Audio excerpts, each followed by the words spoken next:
Okay, this video is just to go over how to evaluate using inverse trigonometry. First thing we need to do in order to evaluate using inverse trigonometry functions is we need to remind ourselves of where those functions are defined. In order for them to be inverse, cosine, sine, and tangent functions, there has to be a range of values such that each x only gives you one y, or each input only gives you one output. As a result of that fact, it winds up that the inverse cosine graph is defined along the ceiling of the unit circle, so it's defined from 0 up until pi. So it is not defined in the negative direction or anything beyond there. The inverse sine function is defined from 0 to negative pi over 2, and from 0 to positive pi over 2. I'm saying that in that order very intentionally because I want you to know that you cannot take a number and rotate it around into the fourth quadrant and have it be valid. In order for it to be an inverse sine function, it needs to start at 0 and have a negative rotation. And then the last one that we need to remind ourselves of is, of course, tangent, and actually winds up that inverse tangent is also from negative 2 pi, or negative pi over 2 to pi over 2. Okay, so this is inverse tangent function. And this guy is inverse sine. And then the top one is inverse cosine. Okay, very good. So now continuing onwards. I've just put a copy of the unit circle on here so we have it as a point of reference. I'm just going to kind of now go ahead and just take some examples and talk about how would I do this and what I will be thinking as I was doing that. So first up, let's just take a simple equation or simple evaluation. So I'm going to say something like, what is the cosine inverse of 1? So what this translates to is what one angle, because inverse always gives us angles, between 0 and pi radians has an x value of 1.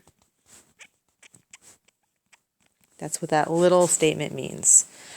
So I look to my unit circle, I go to the top part of my graph, and the cosine is the x. X is 1 right here only. So the answer to this guy would be that cosine inverse equals 0. That is the only answer to this question. There's only one answer, one input, one output. That's what makes it the inverse cosine function. Let's try something else. How about what is the sine inverse of 1/2? Well, let's go negative 1/2 just for kicks. So if I want to talk about sine inverse negative 1/2, I'm remembering that my answer has to be between negative pi over 2 and pi over 2. Could include those, and again, that's because we said that the inverse sine was defined over here. And we're talking about the y value equaling negative 1/2 and saying what angle would that be true for. So when I look up at my unit circle, on the right half of my unit circle, the y value equals negative 1/2 at one spot only, and it's right there. So the one answer to this question, I want it to be 11 pi over 6. Here's the problem with 11 pi over 6. It's not between negative pi over 2 and pi over 2, as written on the unit circle. As a result, we just need to be crafty. We need to say, I know that it has to be between negative pi over 2 and pi over 2, so instead of writing it as 11 pi over 6, I'm going to say that it's the angle that starts at 0 and winds up at that spot. So it will be the negative reference angle, which here is pi over 6. So the final answer to sine inverse of negative 1/2 would just be negative pi over 6. That is the only appropriate response. That will happen anytime you do inverse sine or inverse tangent of an angle that falls in quadrant 4. It's just going to be the negative value of the reference angle for that given location. Hopefully that makes sense. I want to do just a couple more examples that don't involve the unit circle.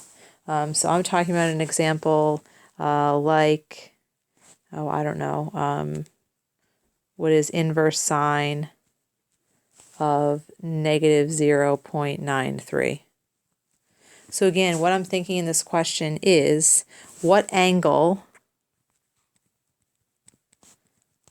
that falls between negative pi over 2 and pi over 2 has a y value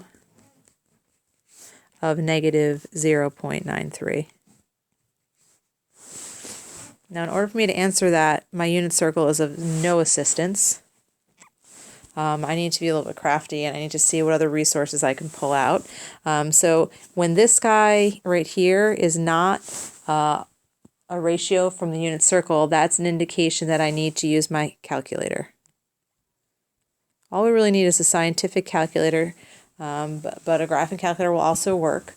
And we need to make sure all of our answers are right now listed in radians, so we need to make sure that we are in radian mode on whatever calculator we are using. And we literally will just enter second sine negative 0.93. Your calculator is then going to tell you what the answer is. And it's going to tell you that the answer is negative 1.19. So what that means, more or less, is that your angle, if I am on the unit circle, which we'll say is there, is someplace, I don't know, around here, where this is 1.19 as the reference, and it's gone in the negative direction. So I would say that the corresponding y value right here is negative 0.93. Now, last thing. There is a big difference, and I'm going to try to see if I can get at this. There's a big difference between me asking you to use your calculator to evaluate inverse sine of 0.93, and then me asking you to solve the equation sine of theta equals negative 0.93. And here are the differences between that. This guy right here is inverse notation. This says one input has to give one output. So as a result,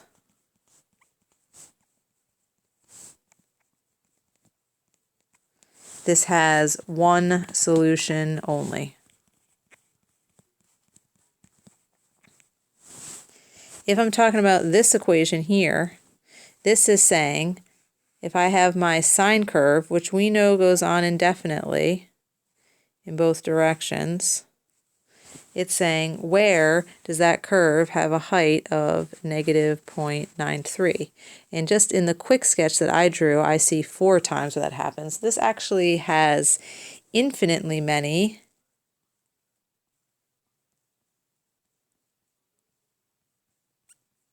solutions. That's a big difference, 1 versus infinitely many. When we are solving these in class, I'm going to ask you to stick for an answers, all answers between 0 and 2 pi. So I'll restrict it. So you would, in this case, give me 2 answers. So how do we solve that? Well, we solve it using the same idea. To undo theta, we take inverse sine, or we use the inverse function to undo the function. And I'm going to do the same thing on this side as well. Didn't give myself the right amount of space here. Writing inverse sine in front of it is actually a key component. Doesn't make sense to write it the other way. So I have that theta equals sine inverse of negative 0.93. That's the question we had over here, though. So the reason is, why is this different? Well, I'm still going to get that theta equals negative 1.19, but we know, and we know that that guy was down here someplace, right? So this is my 1.19 reference. But we know that between 0, in the range of 0 to 2 pi, there are actually 2 spots where this guy will have a reference angle of 1.19, where the sine value is negative 0.93. The other spot happens over here in quadrant 3. So these are the two locations that have sine values of negative 0.93. We necessarily don't really have an angle and answer listed. So our two answers, final answers for this, are theta equals pi plus 1.19. That's my quadrant 3 reference angle. And the other one that puts us between 0 and 2 pi would be the green angle, which I have to go this way if I want to be between 0 and 2 pi. So it would be 2 pi minus 1.19. Same thing, idea would hold true if this ended up being inverse cosine and this was cosine theta equals. Inverse cosine has one response only that I get from my calculator, whereas inverse sine, I get the calculator value, and then I have to take time using that ASTC business, right? Everything's positive here, sine's positive here, tangent's positive here, cosine's positive here. I have to use that to generate my second result. Hopefully that helps.